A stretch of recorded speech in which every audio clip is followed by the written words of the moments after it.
Thank you sir आपकी speech के लिए। अब हम कार्तिक सर को स्टेज पर बुलाना चाहेंगे। Please Kartik sir, give a huge round of applause for Kartik sir.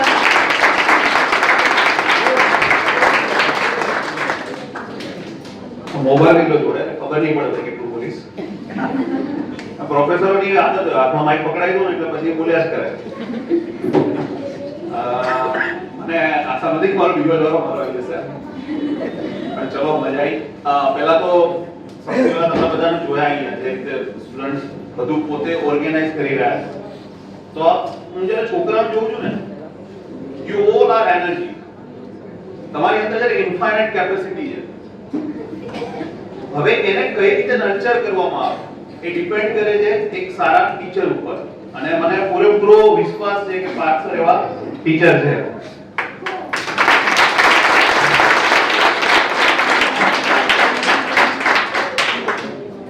કારણ કે અત્યારે હું ખુદ પોતે એક ટીચર થઈને કહું છું કે અત્યારે સારા ટીચરો બહુ ઓછા છે, બિઝનેસમેન બહુ વધારે છે.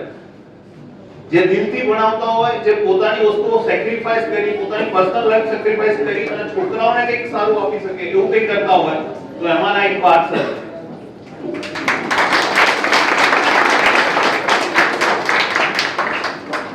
બીજું તો તમને બધાને જોવું એટલે આનંદ થાય છે, કારણ કે હું છોકરાઓ જોઉં એટલે ખુશ થઈ જાઉં. પ્રોફેસરને છે ને છોકરાઓ જોઈએ, છોકરાઓ મળે એટલે ખુશ થઈ જાય. તો હવે મારે કંઈક એવા વિષય ઉપર વાત કરવી છે કે જે તમને બધાને ક્યાં ઉપયોગી થઈ શકે બેઝડ ઓન માય એક્સપિરિયન્સીસ. કારણ કે મેં મારું જ્યારે એન્જિનિયરિંગ કર્યું 2008 to 12, પછી માસ્ટર્સ કર્યું 12 to 14, after that 8 years as assistant professor. મારી પોતાની YouTube ચેનલ છે પ્રોફેસર કાર્તિક, અને હાલ મેં એમએસ કર્યું સપ્લાય ચેન લોજિસ્ટિક્સ ની અંદર, અને હાલ એક કંપનીમાં હું કામ કરી રહ્યો છું.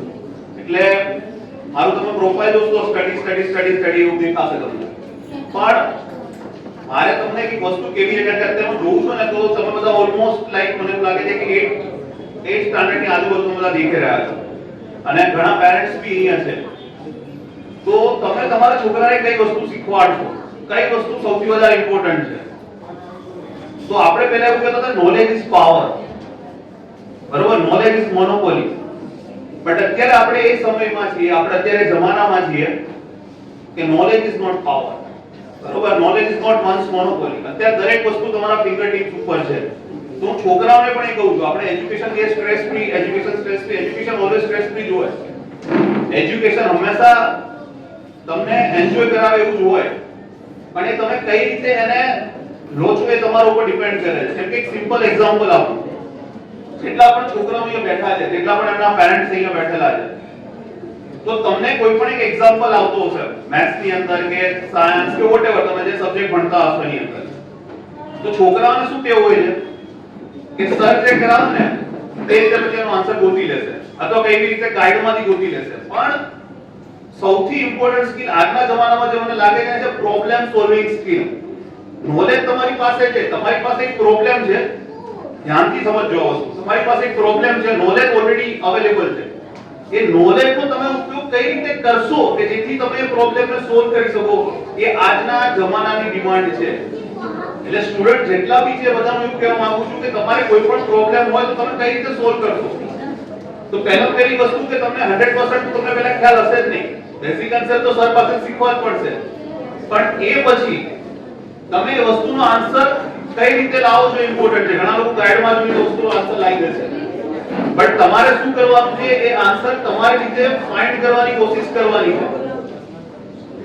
આલ્બર્ટ આઇન્સ્ટાઈનનું એક સેન્ટેન્સ છે, it's not that I am intelligent but I stay longer with the problem than anybody else.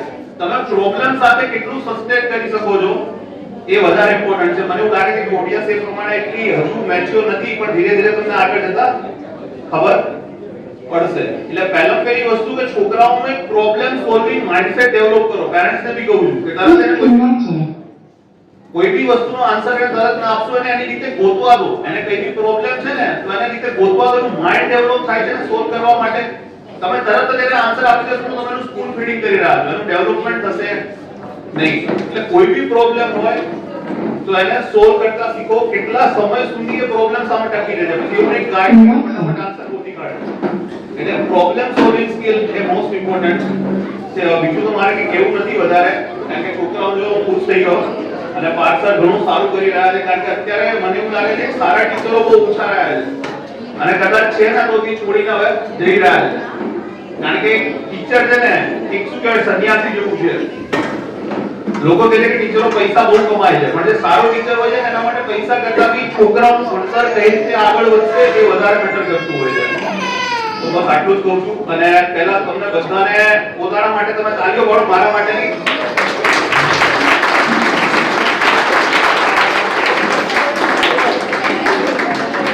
કારણ કે તમે બધા કે આયા તમને સાંભળો છે મોટી વસ્તુ છે બસ છોકરાઓને બધાને હું બેસ્ટ ઓફ લક કે તમે ખૂબ જીવનમાં આગળ વધો અને બીજી વસ્તુ કે એક્ઝામમાં નિષ્ફળતા મળે તો નાસીપાસ ના થાઓ કે કોઈ છોકરો ફેલ થઈ ગયો એમ કહે છે કે ભાઈ જીવન બચતું નથી ત્યાંથી એટલે કોઈ વાર છોકરો ફેલ થાય ને આપણે છોકરો જનરલી પેરેન્ટ્સને કહું છું પાસ થાય એટલે આપણે કે બાર ઇન્વિટેશન અને ગિફ્ટ અપાય પણ જ્યારે ફેલ થાય ને ત્યારે એમની ડબલ ગિફ્ટ આપો એને કે કઈ વાંધો નહીં બેટા તું ફેલ થયો છો આ વસ્તુમાંથી તારે શીખવાનું છે ને હવે તારે ફરીથી આને પાસ થતા શીખવાનું એટલે જીવનમાં એ અગત્યનું છે સક્સેસ તો બધાને મળશે પણ જ્યારે એકવાર ફેલ્યુર આવશે ને પછી એમાંથી કઈ રીતે બાઉન્સ બેક કરવું એ ખાસ આવડવું જોઈએ કે ખાસ પેરેન્ટ્સને કહેવું છે કે તમારો છોકરો જ્યારે પણ એક્ઝામમાં ફેલ થાય તો એને કંઈ બોલવા નથી એને તમે શાબાશી આપો એને મોટિવેટ કરો અને ફરીથી કઈ રીતે બાઉન્સ બેક કરવું એ એને શીખવાડો બસ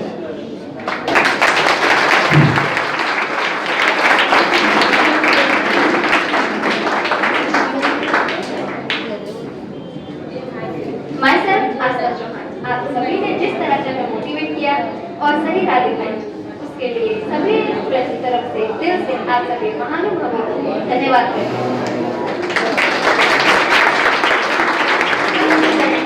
हम स्टूडेंट्स आपकी बातें हमेशा याद रखेंगे, इसकी वजह से थोड़ा करेंगे और आगे बढ़ेंगे।